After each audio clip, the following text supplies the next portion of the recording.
Hello everyone, welcome to our channel where we give you latest news all around the world. You are chasing the wrong people, Dangiwa tells Buhari. We know that Buhari's administration has been whining and dining with bandits and terrorists. They are also the ones killing peaceful agitators and freedom fighters. When the truth remains that all these people, they have the right to express their self-determination. Now, before I start with the news, if you are just watching us for the first time or you have been watching without subscribing, please do us a favor by hitting the subscribe button down below. In that way, that will notify you whenever I drop a new video, and I pray as you keep supporting our channel, God will keep sending people to support you. Amen. Now, this is David.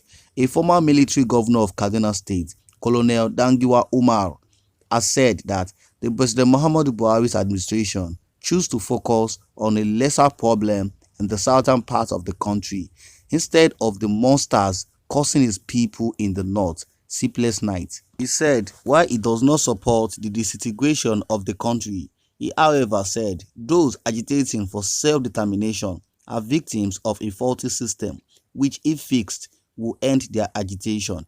He said the same is however not the case with those terrorizing Nigerians on daily basis, but which the current government seems not to be doing enough to address.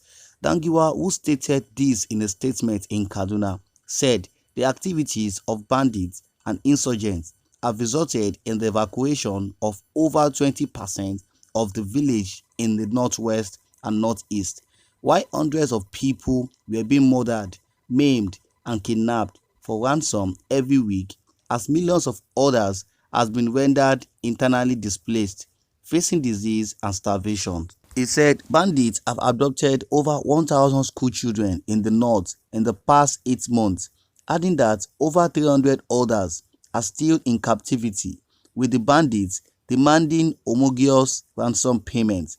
This sad situation, according to him, deserves more attention and federal energy compared to agitations by separatist groups in the country. He said the recent rearrest of the indigenous people of Biafran leader Mazi Nnamdi Kanu was greeted with a loud sign of relief and celebration in some sections of the country.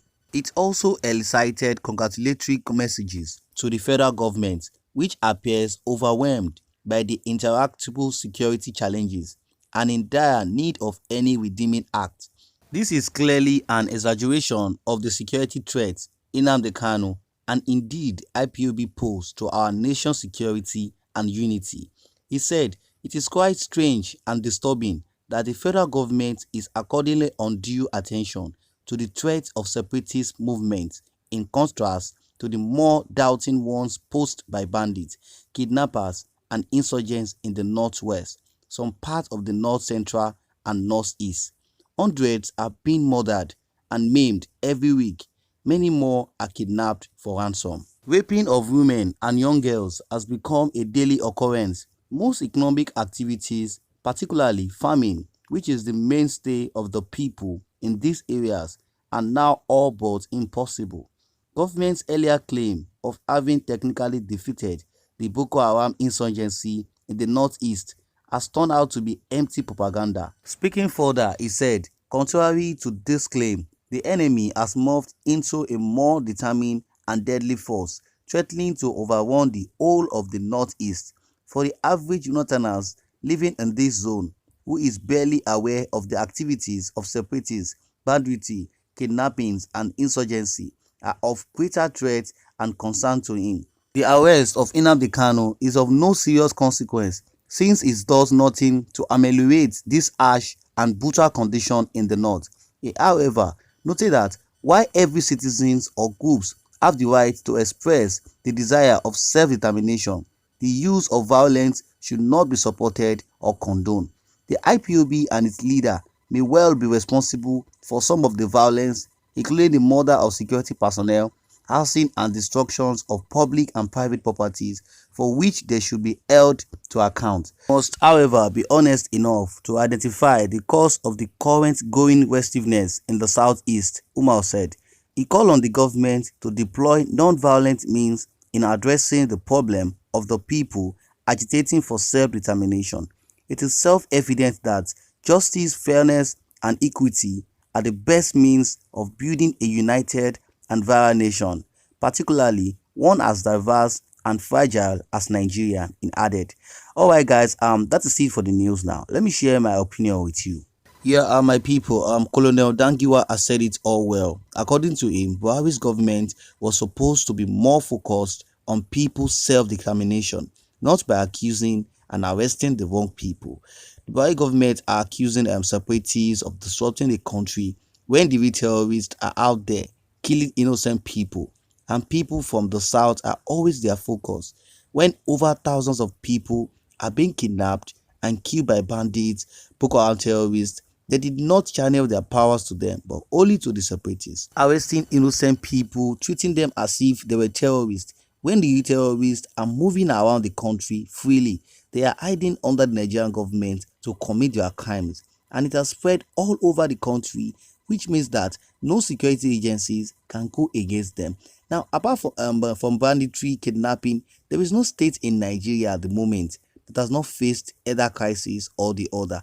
When the right thing was supposed to be done by the Nigerian government, they will channel their threats against to the people that are against their government before thinking of protecting the citizens. We really need to share this video because this bad government in Nigeria needs to know that the citizens are suffering. The voice of the people matters. So after everyone has experienced this wickedness in the Buhari's government, they are asking for nothing more than peace. If the lives of the citizen does not matter to the government, they should be allowed to go in separate ways.